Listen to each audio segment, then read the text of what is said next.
So good morning, good afternoon everyone. A very warm welcome from IACC to today's webinar, IACC MultiPOD Explained to Venues. Before I hand over to our facilitator, let me just do the usual housekeeping rules or points. Firstly, we encourage you to use your chat boxes. We do have a large number on the call today, so please use the chat boxes at the bottom of your screens for questions for our panel. And as always, we will be recording the session, so anyone that's registered will receive the recording, but it will also be available on our IACC On Demand page on the website and also on our IACC YouTube channel. So with further ado, let me please welcome our facilitator today, IACC CEO Mark Cooper. Thanks, Mark. Thank you very much, Kate, and good day, everybody. Welcome to IACC's introduction to MultiPOD for venue operators. I'm thrilled that so many of the IACC members around the world could join us all today. And I would like to begin with just a little bit of an introduction for all. I would like to take the opportunity not only to introduce today's session, but also just to share with everybody that the chat box is available for us all. IACC has become synonymous with the ability to ask great questions of not only our panel and ask questions around this topic, but just to use an opportunity for the IACC members to get together, ask questions of each other. And of course, around this topic, we realize some of you are already managing events, hybrid events, and potentially multi-pod events. So use the opportunity to share that with each other. And Kate will be dropping in from time to time to bring up any questions that you ask with regards to the sessions, and we will pass those great questions on to our panel. Before we get into the concept of MultiPOD and everything around that today, which is the main topic, I would like to take this opportunity to just call out one of IACC's great initiatives, which is the IACC Better Tomorrow Social Responsibility Initiative. It's one that is unique to and exclusive to IACC member venues, and it is that pledge to support and serve as an ambassador for IACC's Better Tomorrow Global Social Impact Initiative. And if I could take the opportunity to call out two exciting elements to that. One is our members pledge, which is available in the social responsibility section of IACC's website, really in a straightforward process for any IACC venue around the world to read the goals of IACC as a global organization, and to show your support and to pledge your support to those really lofty goals. And another is IACC's Social Impact Initiative, where we want to really start to measure the great credentials of our members in terms of the hours you're giving to your local communities, the dollars, the euros, the pounds that you're raising to support your communities. We would love to gather that and shout out to the world what's happening within the IACC community. So now it's my opportunity to introduce my colleagues. Luckily, the ones that know everything about not only the technology platforms, but also the role of the venue, the need to support meeting professionals in regards to delivering these venues. So I'm thrilled to welcome Eric Brack, Senior Consultant for Electro Media Design. Many of the IACC members know Eric, know Electro Media Design as the experts in consulting our venues and helping us design these great meeting environments as it pertains to technology, acoustics, lighting, and everything else that's really important. Matt Harvey, again, another familiar figure within the IACC community, being part of our events and initiatives like Meeting Room of the Future, and PSAV are a great partner to IACC from an audio-visual perspective. And Matt will be bringing his insights into what is a really critical part of now what PSAV deliver, not only in relation to clients and events around the world with relation to hybrid and virtual meetings, but also being one of the key co-designers of the IACC MultiPOD experience with IACC and our volunteers. A lineup would not be complete unless we brought in the venue expertise. And for those of you who were with us in 2018 for the IACC Connect conference, you may just recognize the name and the smiling face of Edward Vastak, Director of Technology for Vantage Venues in Toronto, in Canada. And Ed again, has been delivering a lot of virtual studios, hybrid meetings, virtual meetings for their clients in Toronto, and will be bringing us a really important perspective as it relates to the partnership that the venue has to offer clients to be able to make these events succeed. And last but not least, our very own virtual producing expert for the IAC Connect Conference 2020, board member of IAC Americas and general manager of Sodexo Conferencing, Tim Lukey, again, who is part of the Sodexo Conferencing team, not only helped IAC deliver our first virtual event very quickly and incredibly successfully, but since May has been a real catalyst to the Sodexo team in delivering many hybrid and virtual events for their clients. So we really have, ladies and gentlemen, got all of the answers here today, and I'm looking forward. We've got some great questions that we have lined up for our members, and those which hopefully you've either got already and we've gathered in the poll that you conducted before the session, or those that you will add to the chat box and we can make sure we ask them questions. My panelists colleagues did say make sure they're really difficult this morning because they're fired up and ready to go and prepared to answer everything. Now, we're going to get into the devil of the detail in regards to what is a multi-pod meeting, but I just want to, at a very high level, make sure that all of us on today's webinar have at least a cursory idea of what IAC multi-pod is. And I'm going to use a story to tell the story of what this concept is all about. In April 2020, one of the largest advertising associations in the world was due to hold their conference in Singapore. 600 attendees, and of course, given the timing of that event, it didn't happen. Now, this advertising association, like every association, the key is getting together face to face. So they held up throughout the summer with their goal to bring their conference back to Singapore in March or April 2021. In July this year, they started to realize that the chances of being able to do that were slim. A, because of the region, B, because of the number of delegates and the global nature of its event. By the time they got to August and early September this year, they realized that they needed another approach. They couldn't wait any longer to bring people back together into that large group. So instead, they changed their strategy for their annual conference, and they decided to bring together live groups in Toronto, in Brussels or Amsterdam, and in Singapore. That whole concept of not waiting until we can get everybody back together again, but recognizing the power of face-to-face meetings is what really drove IAC and all of the team that have been involved and the volunteer team involved in designing MultiPOD to do that. And as our friend Jesse States from MPI comments here on, meeting professionals are desperate for solutions that help bring their participants together.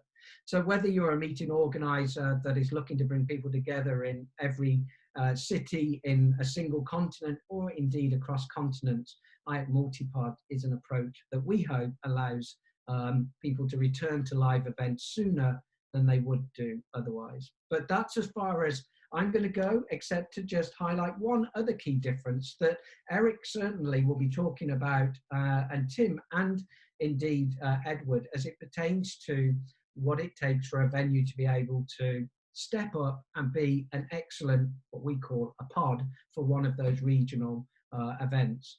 Now, IAC MultiPOD is all about a pledge for the venues, not only to have the right technology in place, not only to have the right attitude to sales and marketing, but also the right planning skills and expertise and those collaborative efforts. So we know the IAC membership are incredibly collaborative with each other. So there's some elements of this that really do make this different. So now as we head into the first of our questions, I'm just going to turn my video off for a moment just to allow everybody to get a good view of the screen. And if I may, let's begin with the obvious question. Isn't this whole concept just the same as a hybrid meeting? People attending from literally anywhere in the world. And I'm going to pose that question really to Matt, because Matt, we want to know, what is the difference technology-wise, between these two? Can you help us understand a little bit more about it? Yeah, thanks, Mark, and great to be with everybody today. Really excited to be able to bring this content to you. The definition of hybrid that's kicking around at the moment is this idea of an event which combines an in-person audience, or a single in-person audience, with some virtual attendance as well, and that's commendable. But MultiPOD really is about going beyond that. And if we kind of look at the difference between this diagram here and the one on the following slide, you'll really see that MultiPOD expands the idea with a focus on several live audiences and several remote presenters, if necessary, all interacting with each other if that's what you want to do. And of course, it doesn't eliminate the idea of virtual attendees. It adds the idea of multiple live audiences and multiple presenters. And we think by doing this, you can deliver a common message, but you get back that in-person collaboration, which is so sorely missed by all of us that enjoy face-to-face meetings and events. So huge opportunity for the attendees, and then huge opportunity for presenters as well, like being able to bring in a remote presenter that maybe can't travel into the meeting, and be able to gain the knowledge from that presenter without traveling them in. Also possible with this ecosystem. So Matt, it's like a hybrid plus, right? The hybrid Exactly. is at the heart of it, but it is that concept of being more than hybrid, several live events, and still with the virtual attendees. And of course, it'd be remiss of me not to mention the fact that this is exactly the model that you'll see IAC Americas Connect taking this form in March next year, when IAC's conference is spread over 5 cities in the US and Canada, and also having a virtual pass as well. No, thank you for that overview. Now, Tim, I'd like to move over to you, if I may, sir, because Matt's talked a little bit about the technology in the AV, which we are starting to understand a little bit better, and we're going to get into even more detail of that in a moment. But I want to put myself in the shoes of the meeting organizer, and this is a group that you've been working with extensively over the summer, I know, for your hybrid events. They've been used to having a single event, maybe for 100 people, and now this concept of, let's say 3 locations, 4 locations for smaller groups, it sounds a little bit daunting because, of course, they're all taking place at the same time. So how can the IAC venues view this concept, and how those meeting organizers, I guess, avoid it feeling like it's 3, 4, or 5 times the normal work to run an event like this? Yeah, thanks, Mark. So as we think about this new concept of MultiPOD and really bringing it to the venues, and of course the current state of affairs in our world, and the digital push to get us, whether we like it or not, we're going there. And so really looking at MultiPOD and really what are the key elements or the differentiators in the MultiPOD meeting. So I'm just going to take you through a little bit of that. So the first one's really shared single tech support. So really having a collaboration amongst the different venues. So for example, if for IAC 2021, if there's 5 venues, there's got to be that single production tech support. That's really critical to make it feel like it's a smaller task at hand, rather than feeling like I have 5 different locations across North America to manage. So if you really look at it as like one entity, I think that will help serve the venues and also the meeting planner and their production much better. Next slide. And then with that, similar shared planning meetings, that's another concept of the MultiPOD, just really collaborating with all 3, 4, 5 of the venues and really coming together to have some synergy in the planning process is really supportive. And then next slide. Sharing the information, really to have like the appointed people there to drive the key data, to save the organizer from duplicating efforts, and anywhere there could be cost savings or anywhere there could be scalability to manage the plan will really serve, I think, the outcome of this multi-pod event much more. So this collaboration and sharing is really important. And then really from a venue perspective, really reimagine what it looks like at the locations is really important to not go back to what 2019 was, but to really think forward and to be innovative and to push the limit, because I think coming out of this, we really need to reimagine what it looks like at all the locations.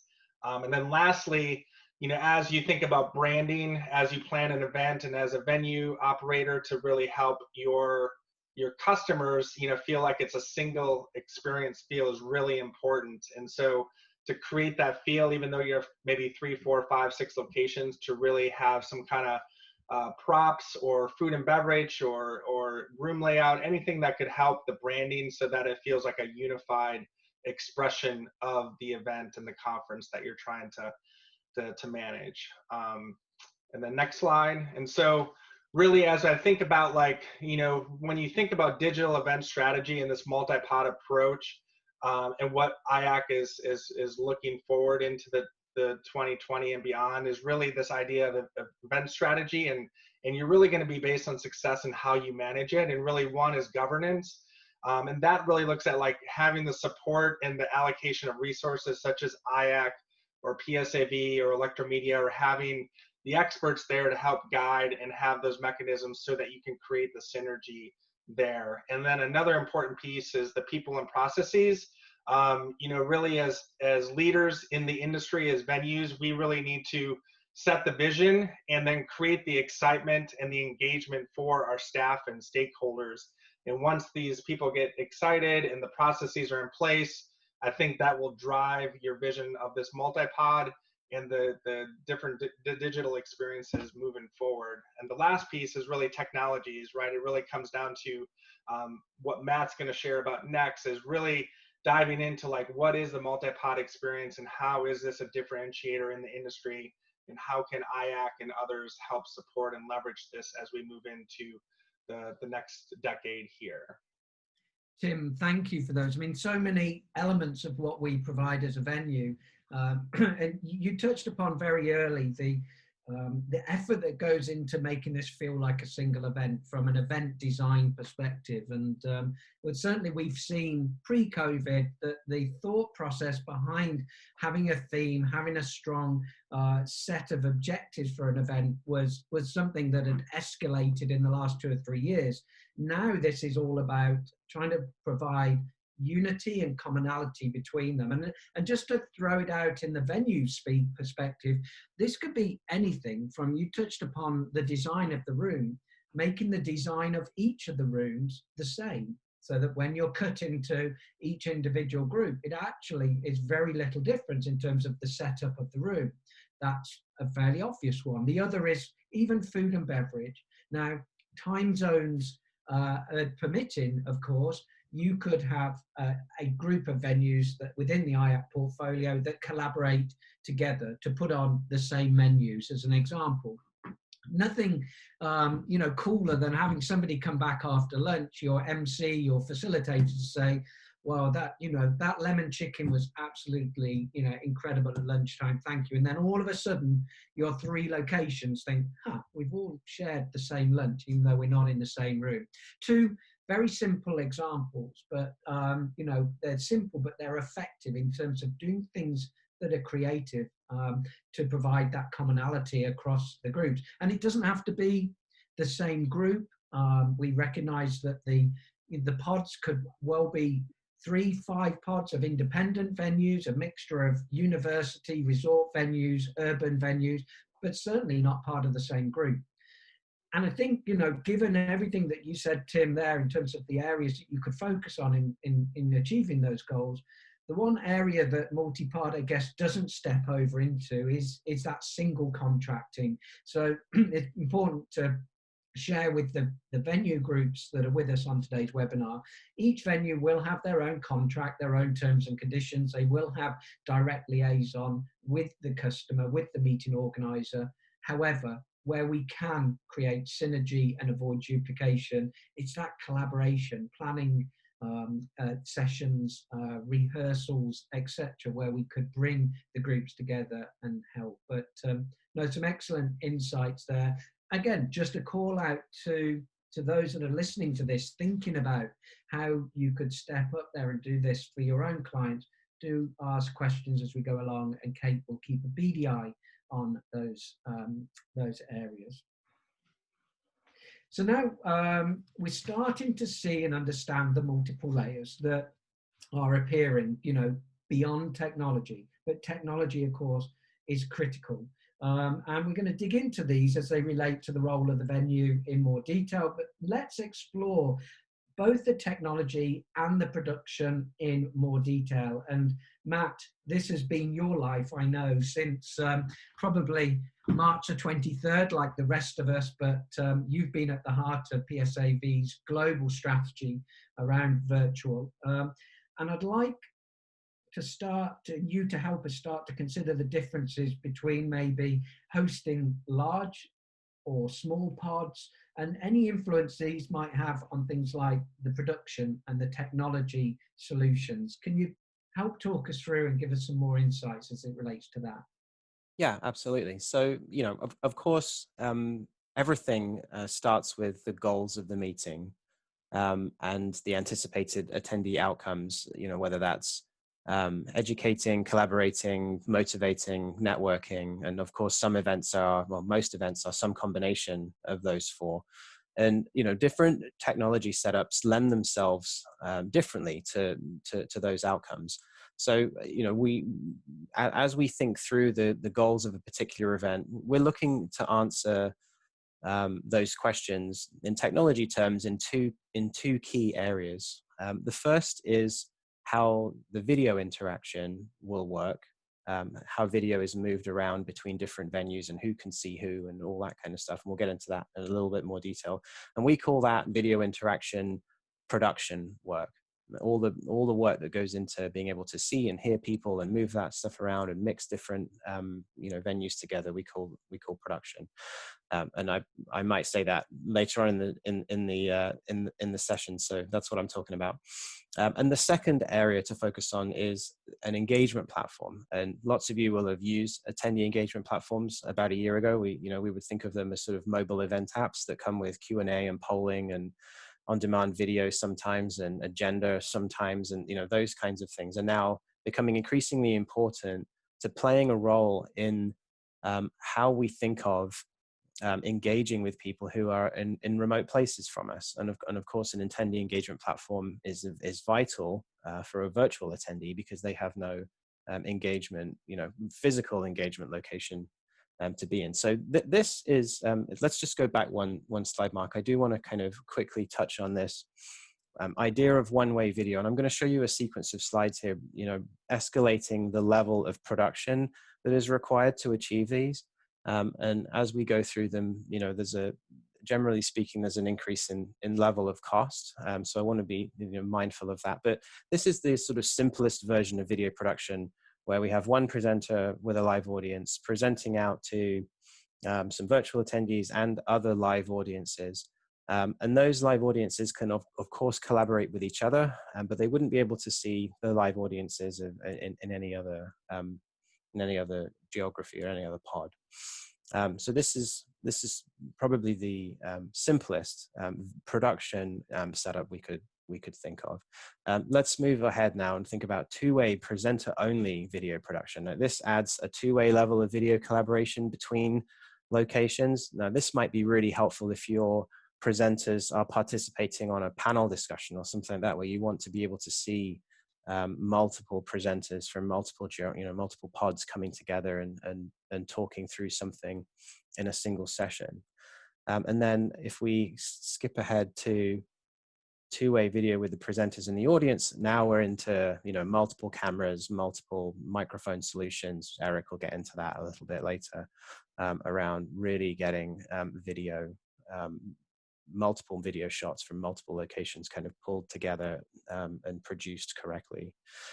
So this feels complicated, and it doesn't have to be, because attendee engagement platforms are there to pick up some of the Slack that we can't produce when we have remote video participation. So if we skip to the next slide here, there are a bunch of these tools now that allow remote audiences to collaborate via chat and polling and word clouds. We see an example of word clouds in the bottom right-hand corner here. We've seen heat maps. And all of these help to keep the meeting on track and overcome some of those challenges of being remote. You know, for example, like if you opt for one-way video or one-way presenter-only video, you can still use this very effective platform type approach to gain real-time feedback from the attendees that are in multiple locations without needing to go through the complexity and expense of doing return path audience-based video. So, of course, you know, the particular goals of the event will drive how much you want to lean on platform as a solution to some of these engagement problems, and how much you'll want to lean on the video side of things. So that's really the balancing act between the two. Is getting it right for every customer is going to depend on individual goals and attendee outcomes that they're looking for. Thank you for that, Matt. And maybe we'll just talk about this one real quick. And like, you know, what we just talked through was quite big meetings. And you know, I want to reassure everybody that, you know, MultiPOD can start small and be really effective. This is a render using a fairly inexpensive piece of collaboration technology from Owl Labs that is well within the price range of venues being able to own for themselves. Socially distant, boardroom style setting, could easily hold 10 people in a room times several venues wide, and all of a sudden you're up to, you know, 50, 60 people collaborating quite effectively across 5 or 6 pods. So, you know, there's an opportunity here for the very small meetings, as well as the bigger ones. And that's a big part of, you know, the brief for the IAC member venues, of course. I've heard a number of our members refer to the OWL technology. And also I was just in one of our member venues this morning in the UK that had equally just invested in their own technology platform for the smaller events, for the smaller boardroom sessions, to be able to do that effectively without the production. But I thought it was fascinating and really important to know what you talked about in terms of the one and two-way communications, and also, you know, the one part that resonates, and that was the quickest learning point for me, was recognizing that it's not just about the technology competency of our venues that could be pods and the AV and IT teams there. It's about this real need for virtual production that's very different to bring it all together. And that's what makes it so different, a real different animal to manage.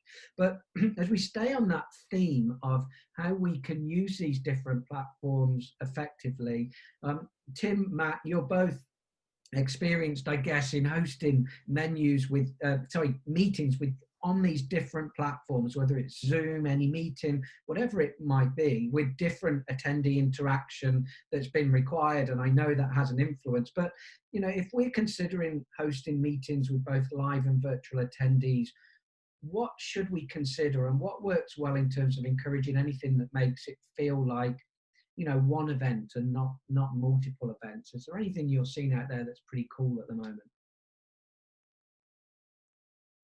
Yeah, you know, some learnings from us, I guess. I mean, you know, you've got to consider both audiences. You have to think of an event that happens in multiple places more like a TV broadcast, where, you know, you have to stick to the schedule. And, you know, timekeeping becomes incredibly important in order to keep everyone in sync, and whether that's around, you know, shared experiences like we talked about before, the shared F&B, for example, and extend that to the idea of, you know, what are you going to do with your virtual audience when your hybrid, you know, pod attendees are at lunch or on a break or something. So like really think about how you elevate that level of experience of the virtual attendee to match the hybrid attendee. And, you know, these are some, you know, key roles we've been developing over the last 6 months as, you know, we all learn in this new environment. You know, the idea of having a moderator at every one of the pod locations as to act as an anchor for any of the collaboration sessions, potentially report that information back to the kind of central core of the planner community. And then, you know, a client pod leader as well. Make sure you have some representative at every venue to keep everybody on track. There's nothing worse than in a multi-pod meeting having to wait around for the fourth pod to get back from lunch a little bit late. And then on the production side, you know, we kind of name some of these roles. You know, a virtual event producer is the type of role we would think of as overseeing the entire production. That's that sort of overarching view of the technology that's needed across several venues in order to coordinate everything. And then stage managers are also incredibly helpful as well, especially if you've got presenters in multiple places that are interacting with each other. Matt, thank you. So Eric, I mean, the world that you live in, sir, when we're looking at these different roles that Matt has just run through, in the past, it's fair to say you've been very much focused on the developing of both the hardware and the skill set of the venue teams on property. But now this role becomes bigger, right? Can you share some insights as to where you're stepping into new territories as we consider all these new roles as well as the roles that the existing teams have got? Sure. Nice to be with everybody separately this morning. Happy to be involved here. Yeah, what we have been seeing and experiencing as far as calls and concerns with everyone is, you know, am I able to do this? And we'll talk about some of the infrastructure things a little bit later. But also, you know, what do I need from a staff perspective? What do I need from a support perspective? How do I pull these off? You know, and obviously, there are some AV and IT requirements and skills that are needed in a lot of this kind of programs. And you know, we are working with people to help evaluate you know, both their physical plant and their staffing, to make sure that you've got the support needed. You know, any place we can step in and help with opportunities for training, opportunities for recruitment, opportunities for you know, sharing information and people amongst yourselves. You know, we have the opportunity to go to facilities, obviously, you know, sometimes same company, different facilities, and meet people and say, well, you know, this person's skill, if you just give them a call, will really help this person. So, you know, we can make those connections. And we've been really working and focused on developing the kinds of support, not just the multi-pod meetings, but hybrid meetings in general. And you know, it's a whole industry-wide need that's coming up to have the people and the knowledge to be able to do these, from the smallest scale stuff to even, you know, even if you're not going to do it yourself and you're going to bring in someone like a PSAV or a production company, at least you'll have you know, someone on property who knows the questions to ask, knows who to bring in, knows the skill set that'll be needed. And we want to make sure that everybody has access to that type of information training. Eric, thanks for that. Ed, you've been waiting patiently here. So given everything that Eric's talked about and Matt set up, has your job changed in the last 6 months, being head of IT and AV for an urban day conference center, or is it, you know, just a walk in the park, same old, same old? I wish, well, thank you, Mark, and thank you for having me on this project. Amazing solution that you've put together. I wish I could say it was a walk in the park so far. It hasn't really. Technology has always been the same for us. I mean, we've been doing virtual events or if you will, webcasting for the last 10 years. So it's not really a pivot for us.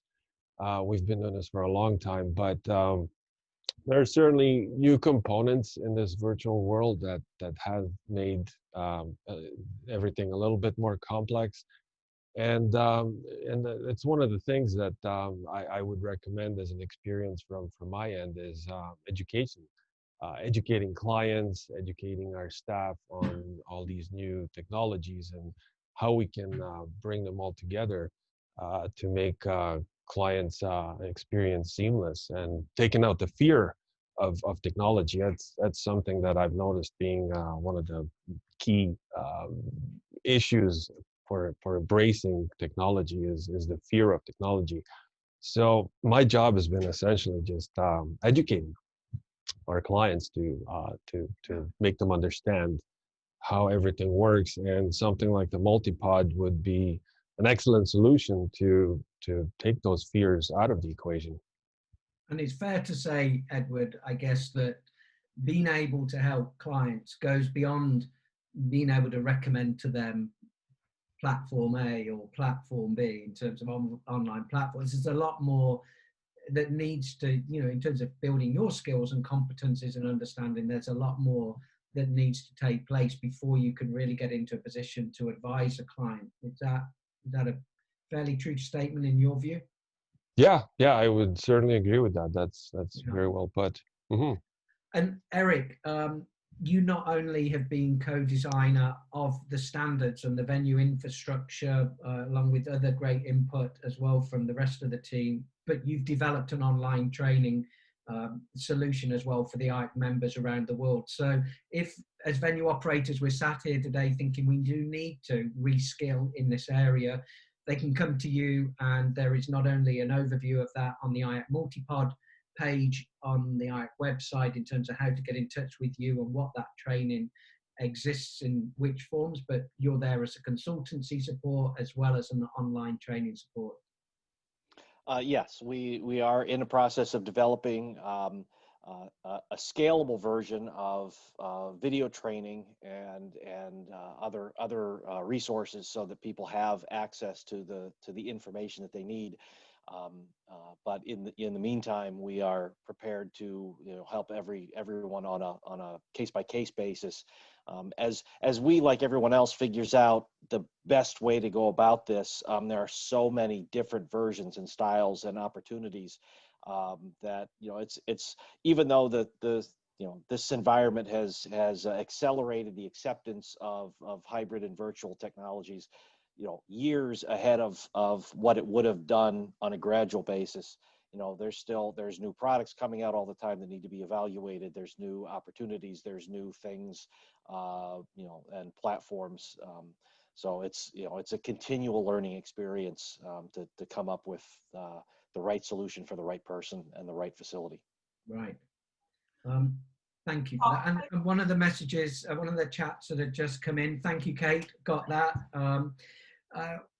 One of our Danish members is asking, how many participants do you recommend before using a multipod? And I guess I'll ask this group if there's any more defined science, but what triggers a multipod is the simplicity that it's not how many participants, it's how many locations you want to be a part of the meeting. That's what drives it. Because in effect, a multipod could be as simple as two people in each of two different locations. It's a multiple meeting. Is that as simplistic as it needs to be, or overly simplistic? Anyone want to comment on that? No, or pretty. Yeah, I would just say that, yeah, it could be as simplistic as two people in a location, and really ultimately you have a multipod. I think the technology, as you get more than say 10 people in a room, the technology changes a little bit of how you approach it and the feel in that location, because then you have to add more cameras and get different angles so that you can feel the collaboration amongst the different locations and that seamless one single experience. So yeah, it does change the feel and maybe drive up the complexity maybe as you get over 10 or so in a room. If you have 50 as opposed to 10 or 50 or 100, right, there's a different mindset in the technology setup that's needed when you add more people. Yeah. Great. And as Matt touched on a little while ago, the meeting design plays into it as well. What needs to be seen and shared? Is it just the presenters and their presentation that needs to be seen? Is there audience participation or panel discussions, or how many people need to be seen and heard back and forth that really play into the complexity of the event. And what I'm going to do, thank you for that, Eric, as well. what I'm going to do here is I'm just sharing one of the slides that Matt actually shared with us, and it's one that we'll be going into a little bit more detail on when we run the meeting planner session this Thursday. But just as we're considering all of the changes in the role and the different roles that we can undertake at a venue, consider for the meeting organizer what they're involved in terms of this hybrid production process, because there's a lot of moving parts there, and there's a lot that is very different, as we learned firsthand with our own event in May. When you approach a conference, it's very different to the approach that you take for anything you've done live in the past in a single location. That virtual element is pretty big. I don't know, I know we've talked about production. Matt, was there anything else you wanted to pull from this slide before we move on? Yeah, a couple of things. Thanks, Mark. The first is that, this is our production process, whether it's a hybrid event, a live event, a virtual event, it's all the same. So the art and science of producing an event hasn't changed. The idea of design, pre-event, implement, production, post-event is always the same. What changes is the milestones you have along the way, and some of the timelines required along the way as well. So, one of the things to watch out for around certainly larger multi-pod meetings is the pre-event and implementation phase, where the time it takes to build out the content and the platform and the way the event is going to run is much more skewed towards pre-event. I think we all have experience, of events where that wasn't really discussed until the night before, and you kind of huddle the evening before and then go ahead and decide everything very quickly, and the event starts in the morning. But getting it right across multiple cities, and especially for a virtual audience too, requires much more pre-production, pre-event planning. So giving the advice to planners that take the time to really understand what it is that your goals are and how to design the meeting effectively, and spend the time to get it right is really important in this space.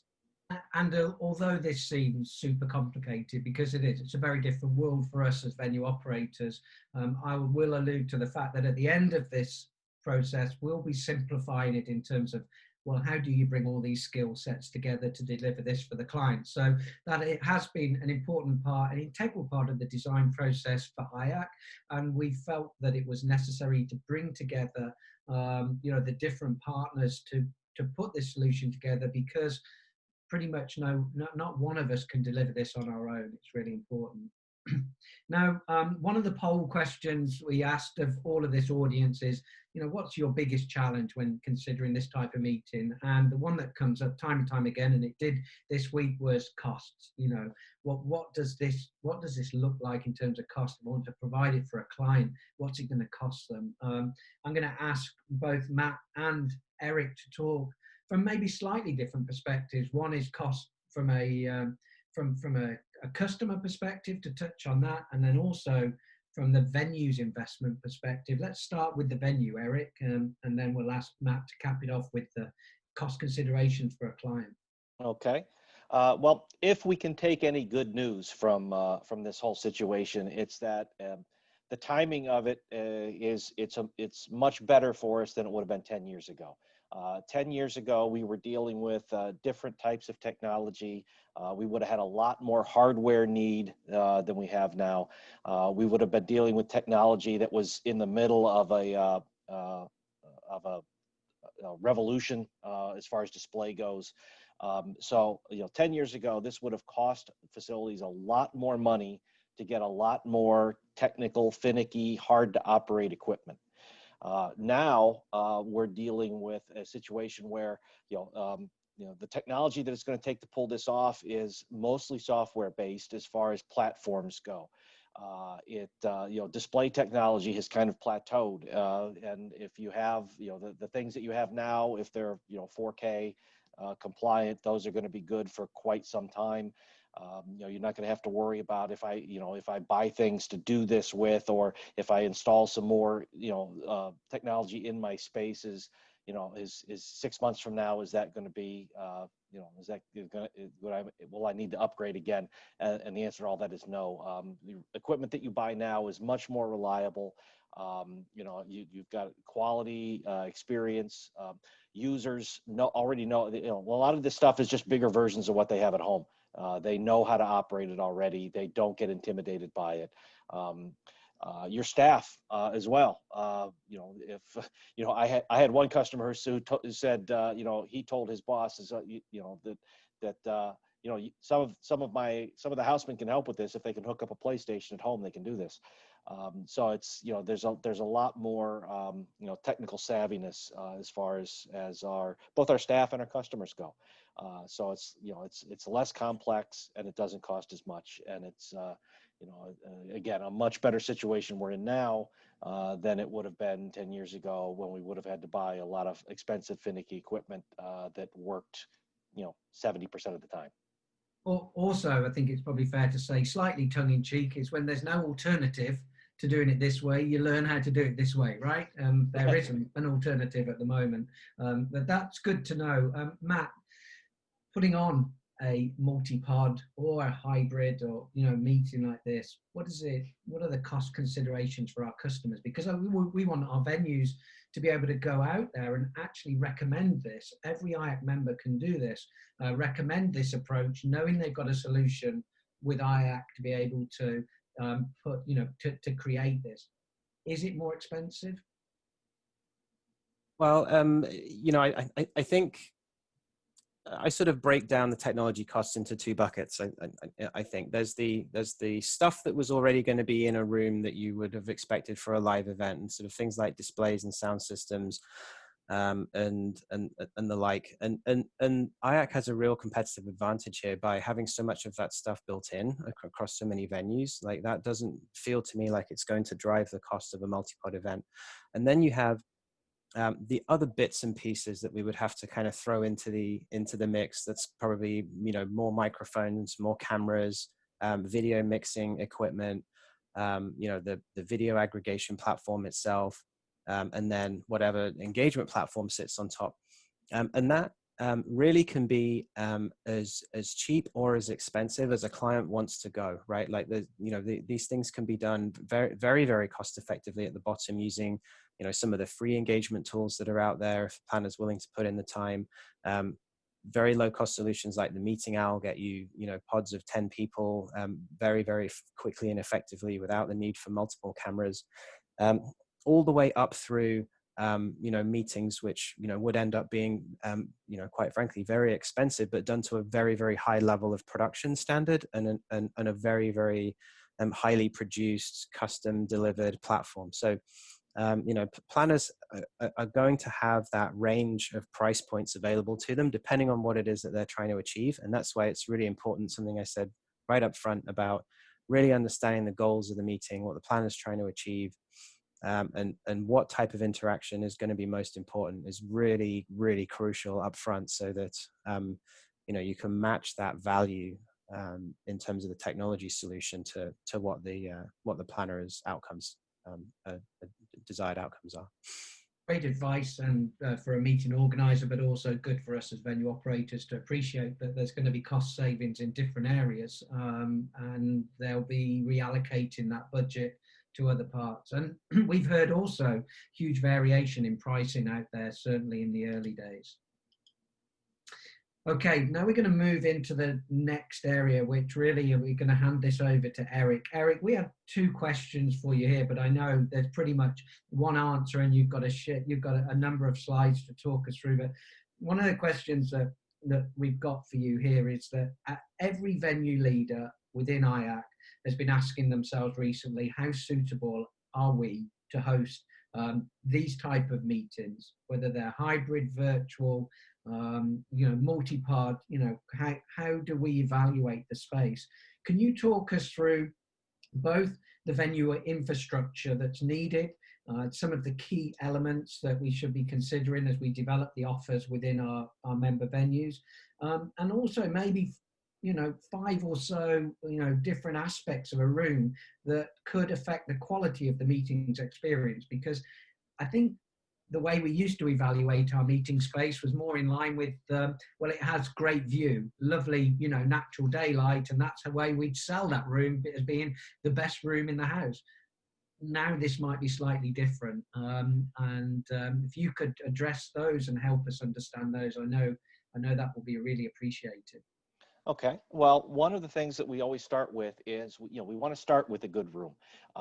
Everybody understands that in order to do this, you're going to need some technology. You know, you're going to need cameras, microphones, display, those kind of things. But what we want to do is we want to make sure that we're starting out in an environment that the that the technology is going to go in that doesn't hinder the technology. It actually, you know, it's either, you know, neutral or enhances the technology. And one of the first things we want to talk about is lighting in the room. It's typically fairly simple, but lighting is, you know, is critical for the people in the room, but it's even more critical for remote participants, and we're going to talk a few things here to tell you why. But when you're looking at your lighting in your room, you want to have nice even coverage. You don't want dark spots or hot spots or dark, especially you know, the areas that are going to be on camera. You want nice even light, and to get that, there's kind of a ratio of direct and indirect light. Indirect light can be diffuse light. It can be, it's light that's not shining directly from a source directly on the object. And you want to be able to control the ambient light. Ambient light is the light that comes in from windows. If they, you know, it's not from the lighting fixtures in the room. We've got an example here to the right that shows you just how critical good lighting is when it comes to cameras. Human beings have eyes that are able to adjust to lighting and not create, you know, we don't get grainy vision in our eyes, but the cameras will. So a good, consistent, quality, bright enough light is good because what it does is it requires less gain from the camera. It requires less the auto white balance from the camera, less auto aperture movement from the camera, and movement from any camera is considered, basically camera movement ties up bandwidth. So the more even the light can be, the less work that the camera has to do actually saves you bandwidth, and makes it a much easier, makes a better picture, and also less bandwidth. So lighting is really critical. The other thing that we always talk about is acoustics in the room. You know, and what do we mean by acoustics? It's, you know, sometimes that makes people a little nervous when we talk about acoustics, but there's really some very simple things we're talking about when we talk about acoustics, and that's background noise. Background noise comes from primarily the HVAC systems. You know, what do your rooms sound like when no one's speaking in them? We just go stand in an empty room with the HVAC system on. Do you hear whoosh coming out of the vents? Can you hear the fan? Can you hear the movement of air coming out? Do you hear rattle or in the fan noise? Is there a noisy fan someplace that needs to be serviced? We also talk about reverberation.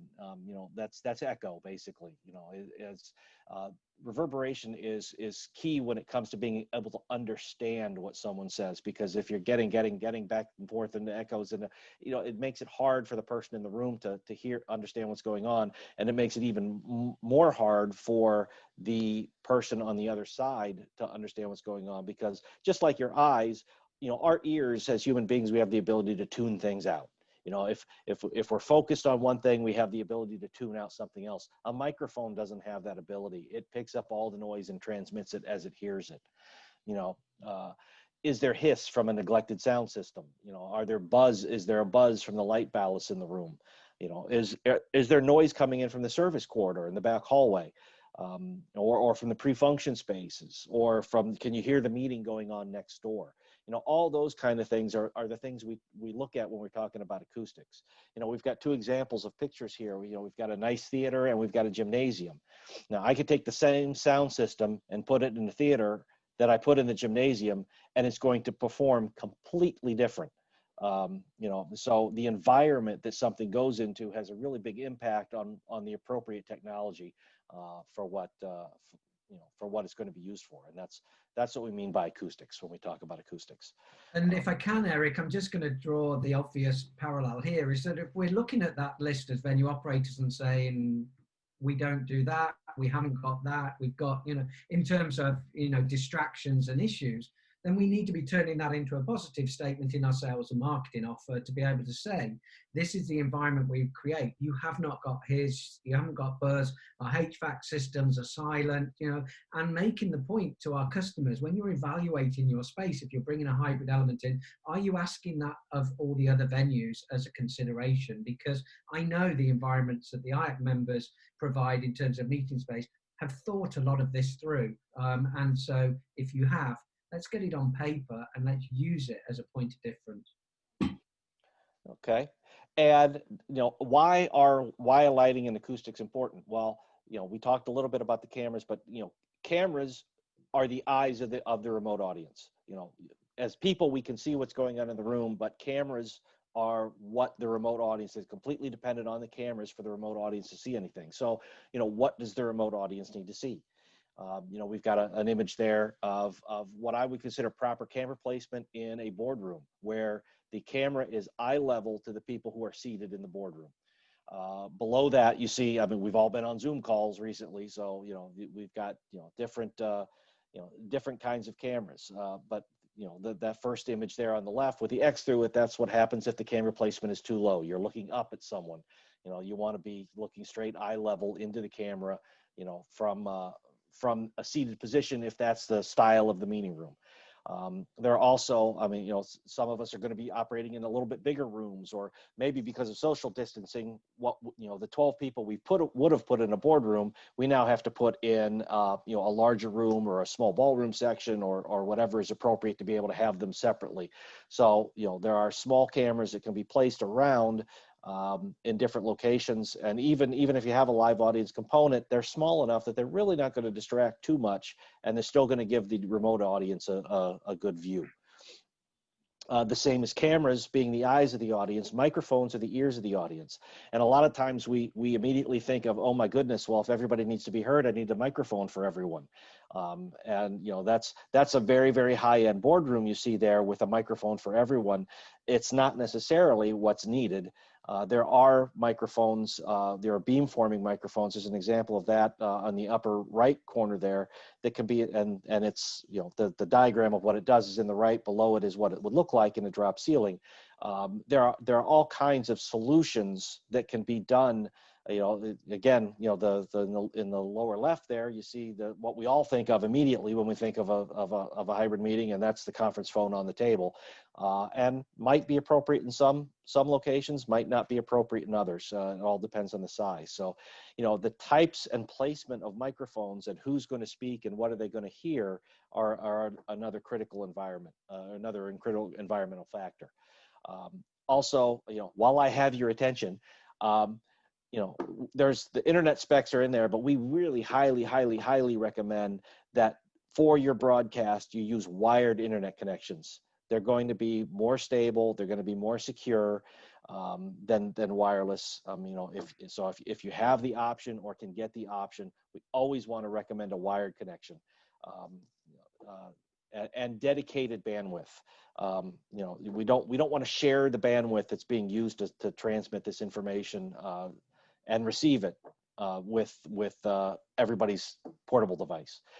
And you want to be able to test it. You want to be able to, you know, I've got I just grabbed a picture of a speed test there. Obviously, with the pledge information, you want to have synchronous upload and download. That means those numbers should be roughly the same. And you want to be able to test that and have it dedicated for your MultiPOD meeting and not shared with anything else. Eric, thank you very much. You all fitted so much into 60 minutes today. I can't believe we're coming up to the hour, but we got through all of the really key points. And I know that when we went through and designed this session, there were a number of other points that we left out for time reasons alone.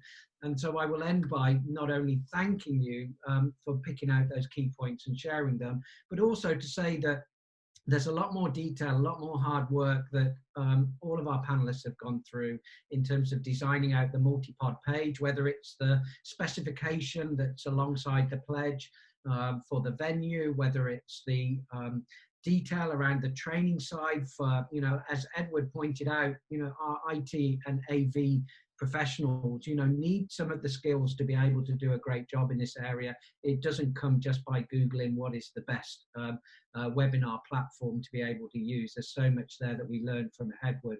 But I'll take this opportunity to thank all of you and also to say we'll be sharing the slides. And if anyone has any other questions of Matt, Edward, Tim and Eric, or indeed IAC, let us know. But we hope that you'll have at least the confidence now to be able to recommend MultiPOD, because remember, MultiPOD is only a product that is available to IAC members around the world.